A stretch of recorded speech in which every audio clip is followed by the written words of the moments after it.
Bonjour à tous. Une information judiciaire pour séquestration et proxénétisme sur mineurs est en cours à Dijon. Elle fait suite à une intervention de police survenue samedi dernier. Les forces de l'ordre ont secouru une jeune fille de 13 ans retenue depuis plusieurs jours.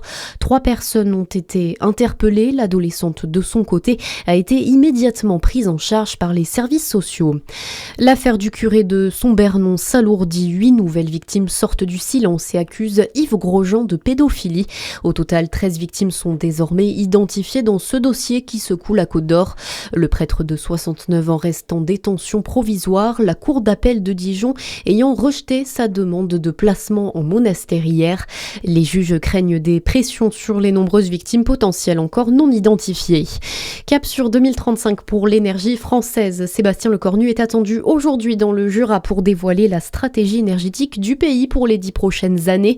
Le Premier ministre se rend sur le site des barrages de Vouglan et du Saut-Mortier. Il doit y présenter la fameuse PPE, la programmation pluriannuelle de l'énergie.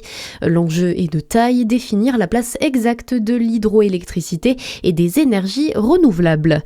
Ne vous fiez pas aux températures négatives. En haut des pistes, le soleil reste un ennemi redoutable. C'est le message de la campagne Juin jaune à la montagne portée par les dermatologues de notre région.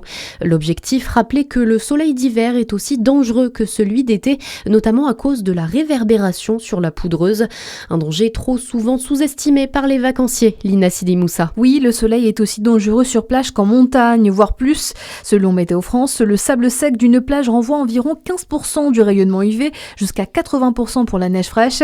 Le manteau neigeux étant blanc, il n'absorbe pas la lumière et donc réverbère beaucoup plus le rayonnement d'ultraviolet, accentuant les risques de coups de soleil. À noter que la quantité d'UV augmente d'autant plus avec la hauteur, jusqu'à 4% d'augmentation des UV tous les 300 mètres en altitude selon l'association, et ce, même si le ciel est voilé, car les rayons traversent les nuages, d'où la nécessité, outre le froid, de vous couvrir en montagne, y compris au niveau des yeux, et d'appliquer une bonne crème solaire adéquate. L'association qui alerte aussi sur le manque de dermatologues dans la région, en décembre dernier, elle avait publié une pétition en ligne cumulant plus de 13 600 signatures sur le site de l'Assemblée nationale.